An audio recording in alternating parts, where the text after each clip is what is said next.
بسم اللہ الرحمن الرحیم۔ بعض کاہنوں جنوں سے دریافت کر کے غیب کی خبر دینے والوں کا دعویٰ تھا کہ ہمارے پاس جنات آ کر غیب کی چیزیں اور غیب کی باتیں بتاتے ہیں کہ شیاطین آسمان پر جا کر فرشتوں کی باتیں سن کر ایک سچ میں 100 جھوٹ ملا کر کاہنوں نجومیوں کو بتاتے ہیں، اور بعض کاہن خفیہ و پوشیدہ علامات و اسباب سے غیبی چیزوں کا پتہ بتاتے ہیں، انہیں عراف کہتے ہیں،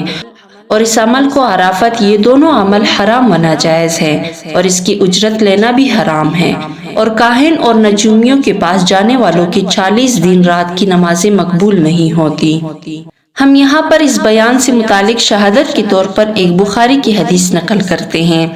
جو حضرت ابو ہریرہ رضی اللہ تعالیٰ عنہ سے روایت ہے کہ نبی کریم صلی اللہ علیہ وسلم نے فرمایا، جب اللہ تعالیٰ آسمان میں کوئی حکم جاری فرماتا ہے تو فرشتے اس حکم میں اللہ کی ہیبت سے کانپ جاتے ہیں اور وہ اپنے پر بچھا دیتے ہیں،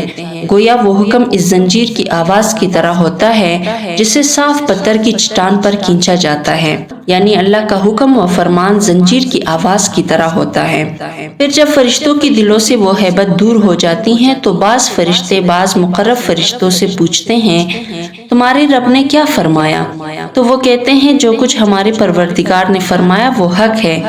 یا وہ اس ارشاد خداوندی سے انہیں آگاہ کر دیتے ہیں اور کہتے ہیں، اللہ تعالیٰ کی ذات بزرگ و برتر ہے، وہ بڑائی والا ہے، وہ باتیں جو فرشتوں کے درمیان ہوتی ہیں جن یا شیطان چھپ کر سن لیتے ہیں اور ایسے باتوں کے لیے کان لگائے رہتے ہیں، اور ان میں سے بعض کے اوپر ہوتے ہیں، یعنی جن تھوڑے تھوڑے فاصلے پر سلسلہ وار کھڑے رہتے ہیں۔ حضرت سفیان نے اپنے ہاتھ سے اس طرح بیان کیا کہ اسے مائل کیا اور اپنی انگلیوں کے درمیان کشادگی کی تو اوپر والا بات سن کر نیچے والے کو خبر پہنچاتا رہتا ہے، اور وہ اپنے سے نیچے والے کو، یہاں تک کہ سب سے نیچے والا جن ان باتوں کو جادوگروں اور کاہنوں کی زبان تک پہنچا دیتا ہے، اور ان جنوں کو مارنے اور بھگانے کے لیے آسمان سے شعلے پھینکے جاتے ہیں، تو کبھی یہ شعلہ خبر پہنچانے والے کو خبر پہنچانے سے پہلے پکڑ لیتے ہیں اور کبھی شعلہ پہنچنے سے پہلے خبر پہنچا دیتے ہیں۔ جب یہ خبر کاہن و ساحر کو پہنچ جاتی ہیں تو وہ کاہن اس میں اپنی طرف سے 100 جھوٹ ملا دیتا ہے، تو کہا جاتا ہے کہ کیا اس نے ہم سے فلاں بات فلاں دن نہیں کہی ہے؟ اسی ایک سچ بات کی وجہ سے اس کاہن کی تصدیق کی جاتی ہے جو اس نے آسمان سے سنی تھی۔ امام مسلم حضرت ابن عباس رضی اللہ تعالیٰ عنہ سے روایت کرتے ہیں، وہ فرماتے ہیں کہ مجھے نبی کریم صلی اللہ علیہ وسلم کی صحابہ میں سے ایک انصاری صحابی نے خبر دی، اس حال میں کہ صحابہ کرام ایک رات رسول کریم صلی اللہ علیہ وسلم کے ساتھ بیٹھے ہوئے تھے۔ انہوں نے خبر یہ دی کہ ایک ستارہ ٹوٹا اور اس کی روشنی پھیل گئی، تو رسول اکرم صلی اللہ علیہ وسلم نے فرمایا، جب اس طرح ستارہ ٹوٹتا تھا تو زمانہ جاہلیت میں تم اسے کیا کہتے تھے؟ صحابہ کرام نے عرض کیا کہ اللہ اور اس کے رسول ہی بہتر جانتے ہیں، ہم تو زمانہ جاہلیت میں یہ کہا کرتے تھے کہ آج کوئی بڑا آدمی پیدا ہوا یا کوئی بڑا آدمی مرا ہے، تو رسول اکرم صلی اللہ علیہ وسلم نے فرمایا،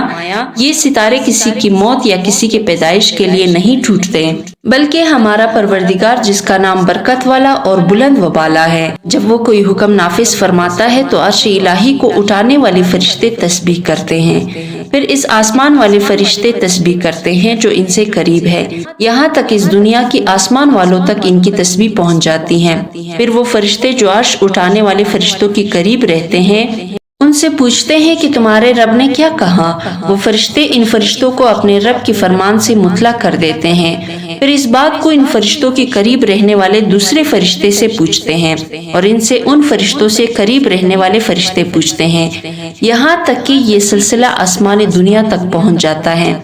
پھر اس خبر کو وہ جن اچک لیتا ہے جو کان لگائے ایسے خبروں کے انتظار میں رہتا ہے اور اپنے دوستوں کے کانوں تک اس خبر کو پہنچا دیتا ہے، اور ان جنوں کو مارنے کے لیے وہ شعلے پھینکے جاتے ہیں، یعنی جو ستارے نظر آتے ہیں وہ حقیقت میں شعلے ہیں جن کے ذریعہ ان جنوں کو بھگایا جاتا ہے۔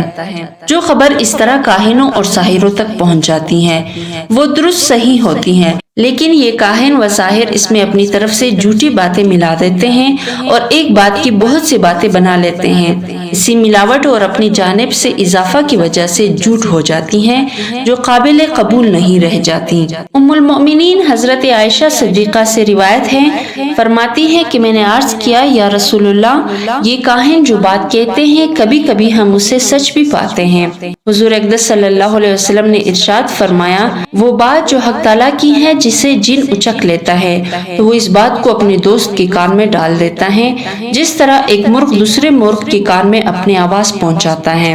پھر وہ کاہن اسے حق بات میں 100 سے زیادہ جھوٹی باتیں ملا دیتا ہے۔ حضرت معروف روایت کرتے ہیں، فرماتے ہیں کہ ابلیس 7 آسمانوں میں چلا جاتا تھا۔ جب حضرت عیسیٰ علیہ السلام کی ولادت ہوئی تو 3 آسمانوں سے روک دیا گیا،